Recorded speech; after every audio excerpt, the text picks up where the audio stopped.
Mga kababayan, narito at gumawa tayo ng mas konkretong paliwanag tungkol sa kaugnayan ng paglusaw ng pamamayagpag ng political dynasty nang dahil sa pag-iral ng Pax Silica o pag-improve ng teknolohiya sa ating bansa. Una, nais kong ipahayag sa inyo, mga kababayan, nakarinig na ba kayo ng salitang Pax Silica? Ano ang pumapasok sa isip ninyo? Microchips, artificial intelligence, US-China tech war, technology war, di ba? Multi-billion dollar investment sa Clark. Tama ba?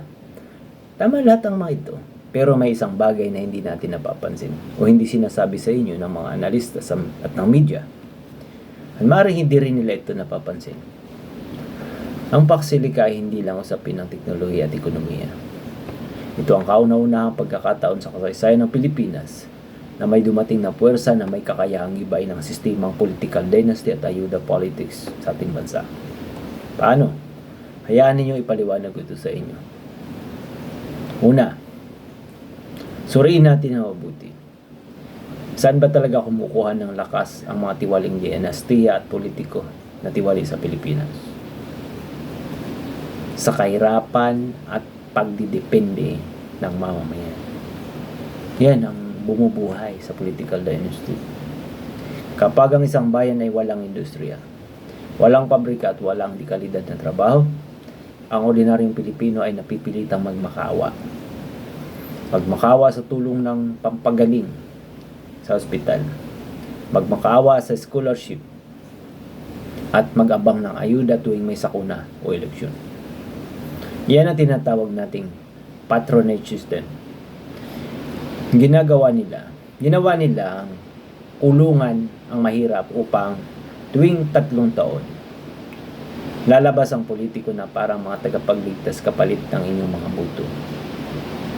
Pero paano mangyayari kapag pumasok na ang Pax Silica? May 4 na bagay na direktang tatamaan sa industrialisasyong ito. Una, economic independence. Kapag ang libo-libong kabataan at manggagawang Pilipino ay nagkaroon na ng mataas na pasahod, ang mga semiconductor plants at AI hubs, hindi na nila kailangan pumila ng 3,000 pesos na ayuda. Diba?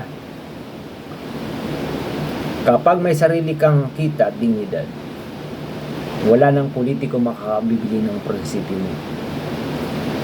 Ang automated at transparent governance. Ang mga bansang pinamumunuan ng Pax Silica ay nangangailangan ng mabilis at digital na pamamahala. Kapag AI at algorithm na ang nagpoproseso ng mga permits, procurements at pampublikong pundo, mawawala ang human discretion. Sa madaling salita, bawas ang pangingikil, bawas ang kickback ng mga buhaya sa gobyerno. Ang ikatatlo ay ang access sa katotohanan. Ang digital infrastructure na dala ng Pax Silica ay nagbibigay ng mas mabilis at direktang komunikasyon. Hindi na kayang pagtakpan ng mga dinastiya ang kanilang mga corruption dahil sa ang bawat banta, ang panggigipit at katiwalaan ay agad nang mabubunyag sa buong mundo sa loob lamang ng ilang segundo. Ang ating babala at hamon sa Advanced Pinoy ay ito. Mag-iingat tayo, mga kababayan. Ang teknolohiya ay isang kasangkapan lamang, tool. Kapag ang Pax Silica at ang teknolohiya ay ginamit ng mga mamayan upang maging edukado, malaya at produktibo, dito babagsak ang mga dinastiya.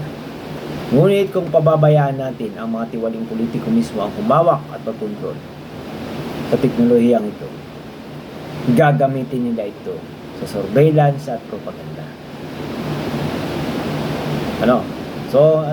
Kaya dito papasok ang ating advanced Pinoy mindset. Hindi tayo dapat manatiling manunood lamang.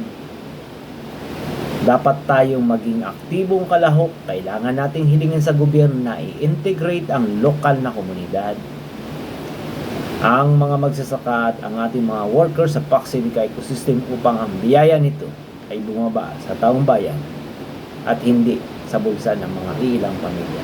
Yun ang iwasan natin, na gawing palabigasan ng mga buhayang politiko sa Pilipinas ang Pax Silica. Ang totoong pagbabago sa Pilipinas ay di magmumula sa panibagong maamong mukha na politiko. Ang totoong pagbabago ay magmumula sa pang-ekonomiya at pangkaisipang kalayaan ng bawat Pilipino.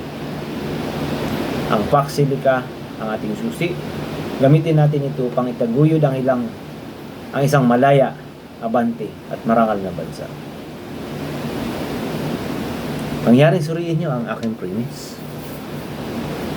Ayon sa inyong validation, kung tama ba, na ikonekta ko ang Pax-Silica bilang isang sandata ng mga Pilipino upang burahin sa sirkulasyon ang pamamayagpag ng mga buhaya at mga political dynasty na matagal nang pumipigapit sa buhay ng bansa, sa ekonomiya ng bansa at sa buhay ng mamamayang Pilipino.